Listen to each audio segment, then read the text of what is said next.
So what's up, everybody? Welcome back to another episode of Colton Posey Fishing. Today I'm going to be talking about a bait that, maybe a lot of you guys who fish spotted bass fisheries know about, but there's a lot going on right now, especially weather-wise here in the southeast. So like one day it'll be freezing cold, the next day it's warm. I mean, I'm in a t-shirt today. 2 days ago I couldn't even do that. So with the pressure changes and all that stuff, a lot of times it gets very, very difficult to catch bass. But one of the cool things is this technique right here works really, really well for fish that are cruising in open water. So smash that like button, comment down below. I want to know your secret bait for winter fishing. Make sure to subscribe. Stay tuned. This is something you don't want to miss. So jumping into it, it's just called a scrounger head. That's it. It's as simple as a scrounger head. Now, there's a bunch of different brands you can buy. I suggest buying whatever you feel comfortable with. They all work pretty well. The one that I bought, I believe it's a Hog Farmer, but there's two different style baits that I really, really like to throw on this. The first one's gonna be that Rapala freeloader, okay?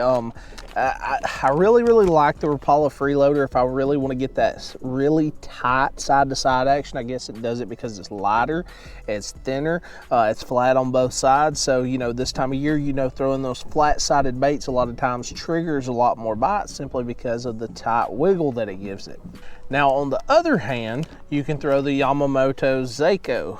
Okay, the Yamamoto, this one, it's going to be more of a rounded body style, so it's going to be fatter. It's going to give it a little bit more of that wobble, a little bit more of that side-to-side action, okay? Not necessarily just the side-to-side and tight kind of wiggle. You'll see what I'm talking about if you run both of them, but it's going to give more of that kind of real hard turn action that can be really, really detrimental this time of year to trigger a lot more bites. Now, throwing this bait, there's a couple of different ways you can throw it, and one of the main ways that I like to throw it this time of year, a lot of these fish, no matter what lake or river system that I'm fishing here in Alabama, a lot of times these fish will move out either on these points or off of the points. But you can kind of kill two birds with one stone by doing this, and that's throwing this bait out there, letting it fall and hit bottom at kind of like the middle way of the point, while you're sitting about 80 to 100 feet off of the edge of the point. So yes, you're going to be making extremely long casts with this, but once it falls and hits bottom,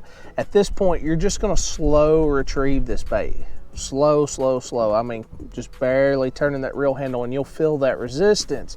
And it feels just like a swim bait or a spinner bait bite. It'll be that hard couple thumps, the rod will load up and then you just kind of pull into them. Now, why do I say throw it out on top of the point and bring it off? Simply because as you're slowly, gradually bringing that bait off the point and you're keeping your rod tip at the same area, so usually like around the 1 o'clock to 2 o'clock, it's going to keep that bait at that same depth level. So if you're seeing a lot of fish in that 15 to 10 foot range, that 1 to 2 o'clock, that's really slow retrieve is perfect. You're going to bring it right off the edge and it's going to look very, very natural. One of the main things I can tell you, like today with all this wind, you want to face in the wind. I know it's hard to cast in the wind, but the cool thing is about the scrounger head, even though it's got that big plastic lip on it, it's not terrible about getting that bait across a point, even if it's super windy. Now, another way you can work this bait, you can throw that bait like up on a point or on a drop off, and you can pick that bait up and drop it, pick that bait up and drop it. And what it'll do, it'll cause that bait to wiggle up like this, and then it'll fall back down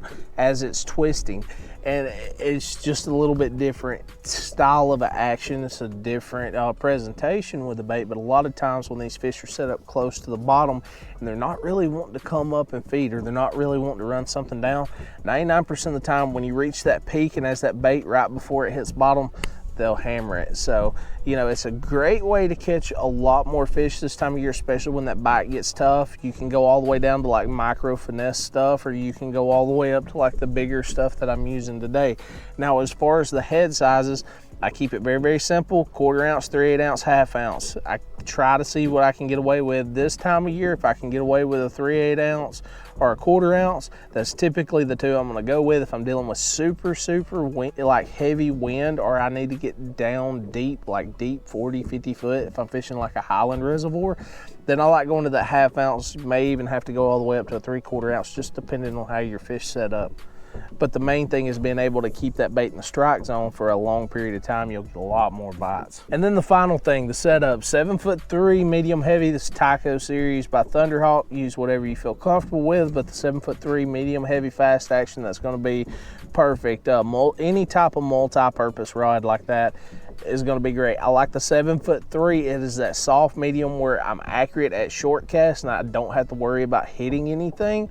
Or if I need to make that super long cast, it's got that whip in the tip and I can take and bomb that bait way out there without much interference from wind or anything like that. Now the next thing is going to be the reel. 7:3 to 1 gear ratio is pretty much what I run on everything. It's that soft medium between torque and power, so if I get around something I need to get those fish away from, typically I can, but I've also got that speed, because a lot of times with these moving baits, if you use moving baits a lot, you know a lot of times fish hit these baits from behind, and when they hit it from behind, you got to catch up to those baits super quick. So that's like the perfect setup for me. 15-pound fluorocarbon. If you want to go to mono, whatever you prefer to use. I don't suggest going like all braid, especially this time of year when the water's clear and stuff, but either fluorocarbon, monofilament, whatever you feel comfortable with. A lot of people use monofilament this time of year. It gives that extra stretch. So when you're getting those short strikes or something like that, the fish grabs it and they hold on to it, you get that extra stretch and you won't miss as many fish. So use whatever you feel comfortable with. I use fluorocarbon. It's just when I feel that bite, I just keep going like I'm normally doing. That way I don't miss near as many, because usually they'll come and hit it and then it'll be a second, they'll hit it again, and then they typically got it. So either way, guys, I really appreciate you stopping by. Make sure to hit that thumbs up button, subscribe down below. Also comment your favorite bait. Do you like the scrounger head? I would really like to know down below. I'll see you next time.